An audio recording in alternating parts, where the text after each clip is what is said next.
Putain.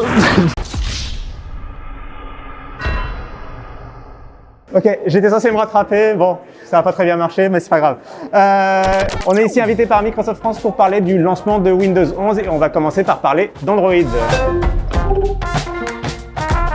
Oui, donc en fait, si on tombe dans une piscine à bulles, on craint rien, c'est ça? Ok, bon, tout va bien. On m'a rassuré sur mon Surface Duo 2, le nouveau produit smartphone de Microsoft. Donc, il tourne sous Android, c'est le seul produit qui tourne sous Android ici, mais qui est très intéressant parce que c'est vraiment une vraie nouvelle génération, un tout nouveau design avec des caractéristiques revues au goût du jour. La première génération du Surface Duo vraiment était un peu décevante à cause de certains problèmes de design, mais là vraiment, dans cette première prise en main, j'avoue que je suis plutôt convaincu par les efforts qu'a fait Microsoft pour présenter une deuxième génération beaucoup plus convaincante.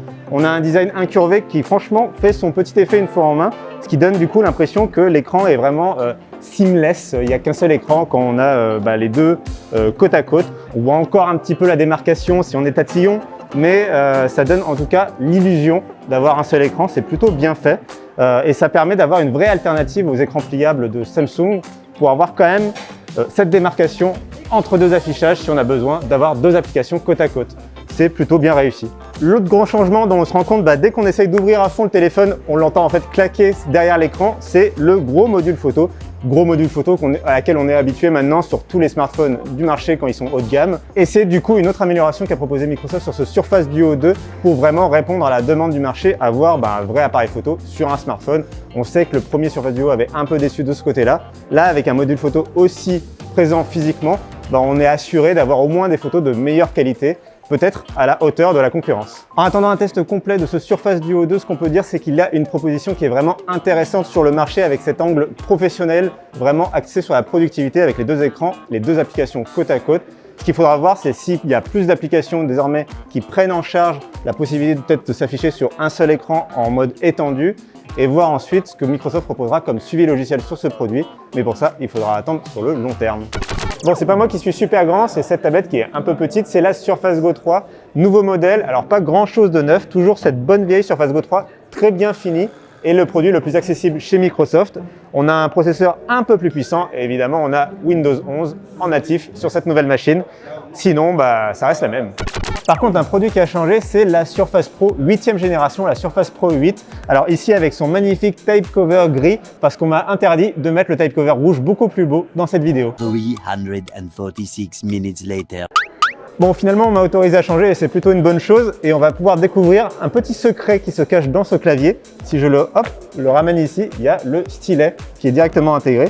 Et c'est plutôt une bonne idée de rangement. Quand j'arrive à l'enlever, c'est plutôt une bonne idée de rangement puisque déjà il est simple à ranger ici, on est sûr de ne pas le perdre et puis en plus il va pouvoir se recharger sans fil directement avec le clavier et ça c'est plutôt une bonne trouvaille de Microsoft. Mais assez parlé du clavier, les vraies nouveautés elles se cachent plutôt du côté de la tablette avec un vrai nouveau design avec un écran beaucoup plus bord à bord. Alors on a encore la petite marge en haut et la petite marge en bas, mais sinon on a vraiment une tablette qui est beaucoup plus facile à utiliser, plus fine, plus légère, plus équilibrée et beaucoup plus moderne. L'un des gros avantages de l'écran de la Surface Pro 8, c'est surtout son taux de rafraîchissement à 120 Hz qui le rend beaucoup plus fluide. Et ça, la meilleure démo, moi à mon avis, c'est surtout le solitaire. Hop, un petit démarrage de solitaire et on a les cartes qui démarrent instantanément. Hop, c'est beaucoup plus pratique. Et on a surtout cet esprit de jeu à 120 Hz, 120 images par seconde. Non, donc sérieusement, si je démarre le store, par exemple, on va tout de suite le voir.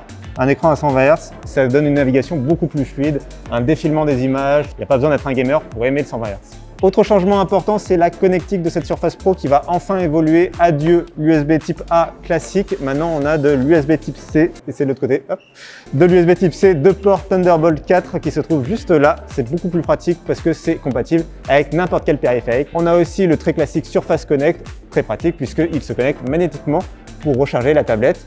Et de l'autre côté, on a un port jack et les deux touches du volume. Vous vous êtes jamais retrouvé dans cette situation avec le dos qui fait mal alors que vous avez ce PC portable pas très pratique à utiliser? Moi, j'aime bien faire ça là. Hop, hop. Et là, on est beaucoup mieux. Là, on parle. Là, c'est mieux. Et hop, je sors le stylet et je suis prêt à travailler en prenant des notes, en travaillant mes idées sur ce magnifique écran de 14 pouces. Non, plus sérieusement, le Surface Laptop Studio, c'était la star de la présentation de Microsoft. C'est le PC portable pour les créatifs qui, du coup, a une certaine épaisseur, mais une certaine épaisseur justifiée, car c'est un PC beaucoup plus performant que les autres produits de la gamme Surface. Des performances qui permettront aux créateurs de contenu de vraiment pouvoir faire du montage vidéo, de la retouche photo facilement, avec un form factor qui s'adapte à leurs besoins, et ce stylet qui est, ma foi, assez réussi, un petit retour haptique dans la mine du stylet qui permet d'avoir vraiment l'impression d'écrire sur du papier. Bon, écrire sur du papier, on vous le fait à peu près à chaque présentation de tablette depuis 10 ans. Ça fait 10 ans que les marques vous disent « vous allez écrire comme sur du papier ». Alors, ça glisse encore un petit peu, il y a encore un peu cet effet de vitre en fait d'écran tactile, mais la vibration permet vraiment d'avoir ce retour physique qui est assez intéressante. Moi, je trouve vraiment que pour le coup, ça fait plutôt bien le taf. Bon, mais une fois mon travail tactile terminé, je peux repasser sur des modes un peu plus en mode PC portable. Alors, faut prendre le coup quand même, faut prendre le coup de ce nouveau design. Mais on a vraiment une transition finalement assez simple et on a un vrai PC portable classique une fois retourné dans cette configuration. Un PC portable avec lequel on va pouvoir travailler sur des tâches vraiment lourdes puisqu'on a la puissance nécessaire. Bon, la force des produits Surface, c'est toujours de pouvoir se transformer peu importe l'usage qu'on en a. Et justement, là, il va pouvoir s'adapter en mode tente, hop, ici avec les aimants, pour pouvoir avoir un mode un peu plus, je dirais, Netflix, pour chill tranquillement dans son canapé devant sa série préférée. Et puis on a le mode vraiment pour les gros travailleurs, pour ceux qui veulent vraiment utiliser toute la puissance du PC en mode PC portable classique. Niveau design sur cette petite prise en main, franchement, je suis assez séduit par la charnière qui est assez simple et souple à travailler, mais en même temps, une fois qu'il est en mode PC portable, ça résiste bien et on peut l'ouvrir un peu avec l'angle que l'on souhaite. Niveau connectique, on est aussi à l'heure du changement chez Microsoft avec d'un côté, le Surface Connect et le port jack, ça on connaît bien, et de l'autre côté, les deux ports Thunderbolt 4. Thunderbolt 4, c'est vraiment la nouveauté de la gamme Surface sur cette année.